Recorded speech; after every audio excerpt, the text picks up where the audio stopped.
Okay, hello. It's almost 4 o'clock here on the East Coast on Friday afternoon. Um, I wanted to do the weekly video to review week 4, introduce week 5. Okay? First of all, a couple of mea culpas. I enjoyed talking with the rest of you on Monday. The phone calls that got postponed from last Thursday, I guess it was. Um, but I'm not sure I perfectly recorded who I talked to and who I didn't talk to. So if you look at your grade and it doesn't look right, please let me know. And if, because I still think there's one or two of you that I have not spoken with, and you can still, you know, talk with me and get the credit if you'd like. Just give me a call. You know the number? What is it? 413-237-7475, right? It's on the syllabus. Okay. Secondly, um, I noticed just now I was going back through SBA 5. There were some questions back and forth on some of the comments I made back, and I apologize if they were too cryptic.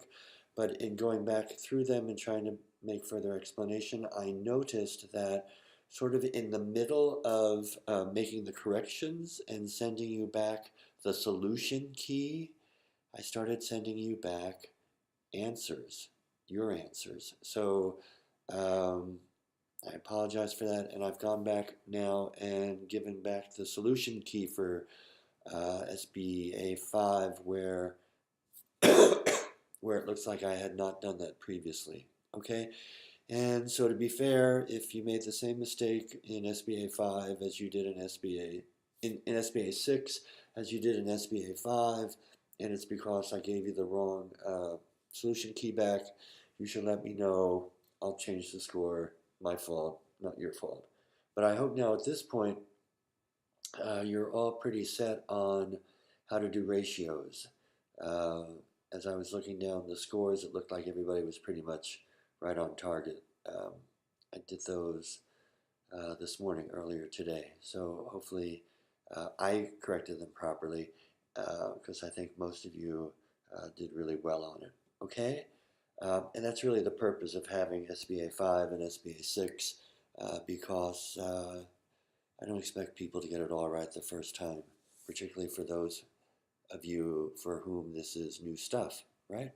Okay, and then the third point I wanted to make was about SBA, not SBA, Discussion Forum 6. Um, I hope I remember next year to change this week in terms of the number of discussion forums. Uh, you all were fabulous in them. There's a lot of critiquing in the first 5, but that's part of the problem, as I see it from my perspective, that there were too many discussion forums this week, and so that little lonely discussion forum at the end, SBA 6, before the open forum, SBA 6, it didn't get the attention it needed, and so I want to take a lot of the time of this video to go over SBA 6 a little bit, and I would really, really, really recommend that people who didn't participate in it and haven't really read it to really focus on it. It takes 10-15 minutes, not a long time, particularly after you hear my discussion here. Um, because remember what we've said from the beginning, that numbers are to help you learn the story of the organization, both the financial story and its operational story. And the um, looking at the financial statements of Menen Menotomy healthcare. I always want to say monotony, you know. A little joke there with nursing home. Sorry. Uh, my aunt was in one for 6 years. Okay, let's go on from there. But the whole point is that if you look at the financial statements there, you will see some critical things happening. And that will help you tell the story of what's going on in that organization. So let's just digress for a second. And I'm going to try to hold this up and you can kind of see, right? Okay, I've highlighted the three account lines that are most important. Okay, let's hold it over there. And what I'll say at the outset here is that that's the phone in the background. Forget about it. Oh, um, sorry. Is that doing budgets is a lot like sorry.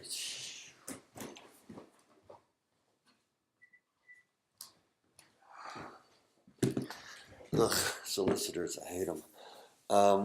Okay, um, being patient enough to go through the lines of financial statements and of budgets that we'll be doing this coming week is sort of like life, if you will. You never quite know when the really important moment is going to be there in life, and you don't really know which of the account lines is really the critical line in understanding the budget or the financial statement.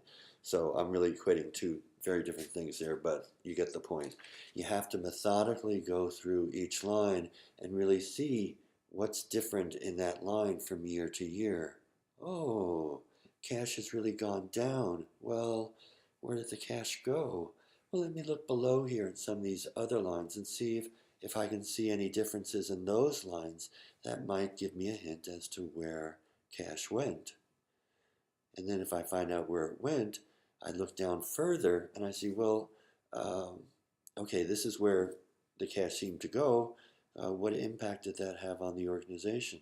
And if you keep thinking down through the different lines, you can actually find out a lot of things about the operational consequences of the financial of changes in the finances.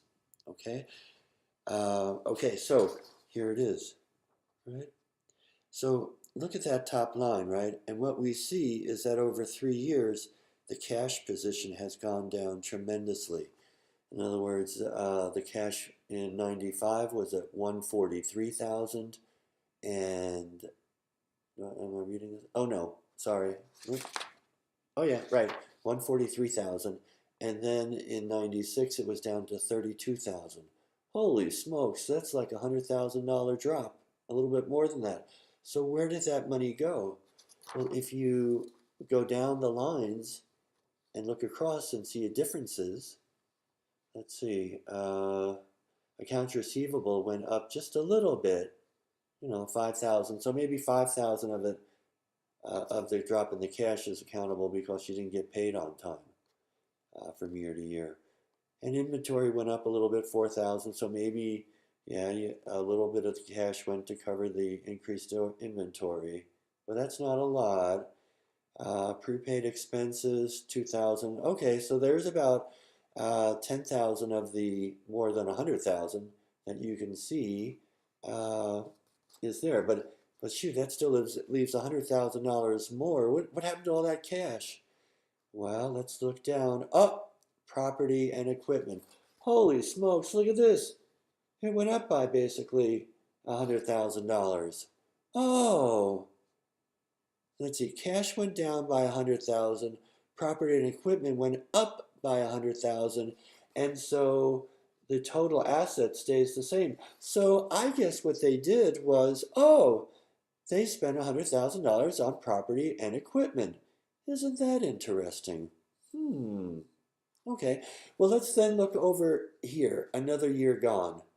And, well, cash went down a little bit further. It's, they're kind of scraping the bottom now, but just a little bit. And then let's look here. Let's look here. Okay, all of this stuff's kind of the same, not really big changes. Yeah, I see inventory went up yet again, another 6,000 or so, but nothing earth-shaking. And prepaid expenses, yes, went up another 7,000. Okay, so maybe that accounts for why cash is down yet another 13,000 from 1996 to 1997. Let's look down further. Property and equipment. Holy smokes! Wait a minute. They spent a whole lot of money again on property and equipment. from 411 up to 468. Wow. But wait a minute. The cash didn't go down. How the hell did they pay or buy this equipment if they didn't have the cash to pay for it? Let's go down a little further then here. Yeah. Holy smokes, what's this thing popping up here? Line of credit. These years it was nothing. They didn't need it here. They had all this cash. And here I guess they didn't need it because they spent down their cash to increase the property. But now to increase the property and equipment further, looks like they had to borrow money. And they financed the purchase through a line of credit. Holy smokes. So they got a whole lot more property and equipment, a lot more operational capacity, I guess, hopefully. But they've gotten themselves in a pickle in terms of not having much money left and having gone in debt. So let's look down here then a little bit at the operations piece at the bottom here. Because I just sort of made the statement that hopefully the property and equipment increases led to increased capacity, operational capacity. And you can see that actually, because here we have a line revenue that has to do with gross patient revenues. And look how it jumps from the first year to the second year, right? So it seems that with this amount of equipment, property and equipment additional at the top, they've been able to increase services quite a bit, and so their revenues have gone up quite a bit.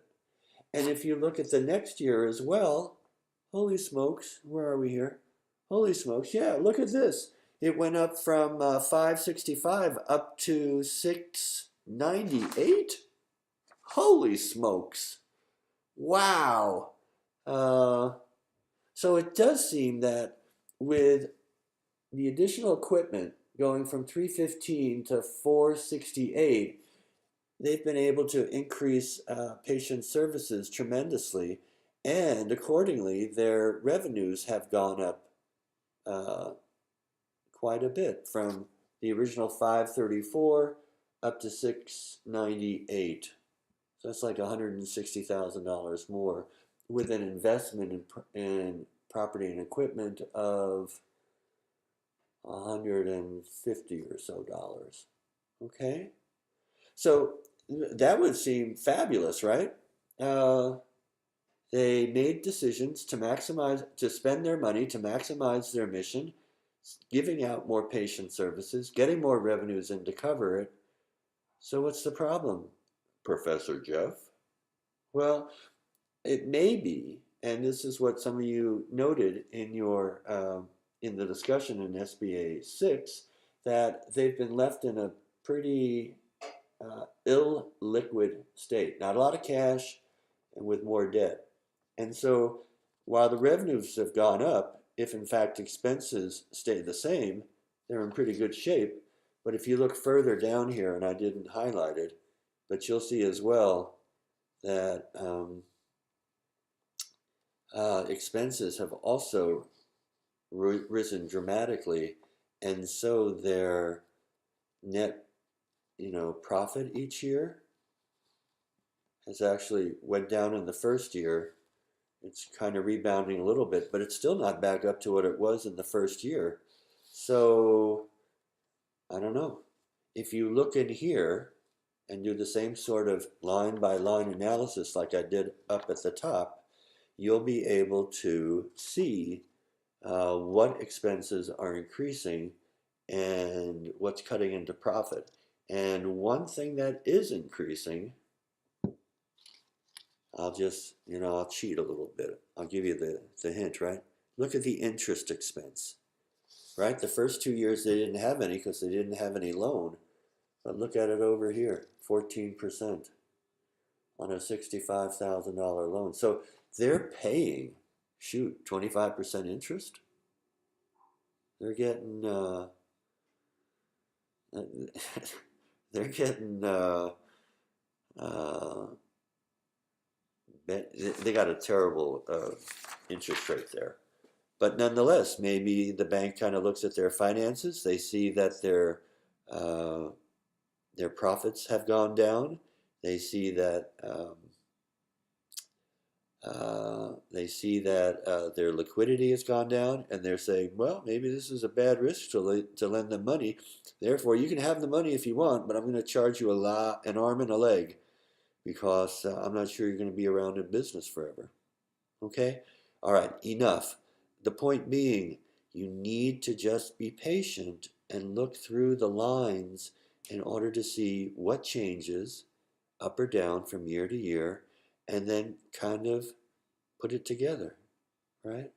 Uh, little breadcrumbs, you follow them to the end, and you can make a story that holds up pretty good.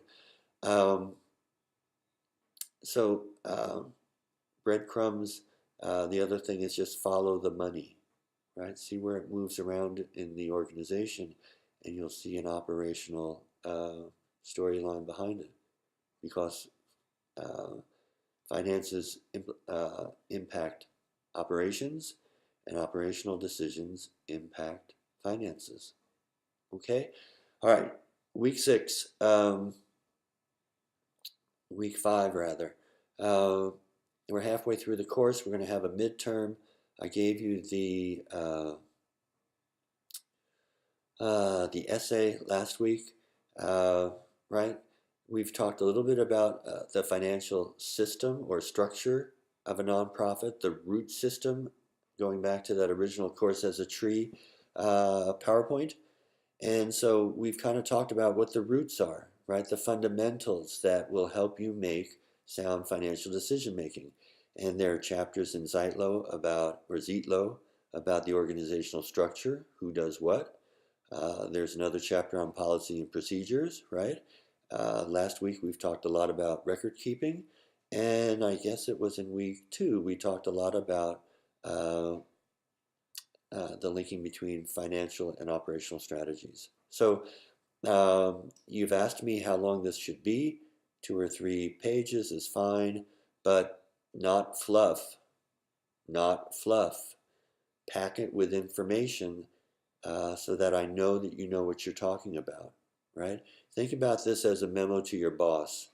Your boss just wants the facts and concisely and clearly. This is not an academic paper, okay? And then, you'll see, or you've already seen, that another chunk of the midterm is doing more of these ratios like you've practiced this week.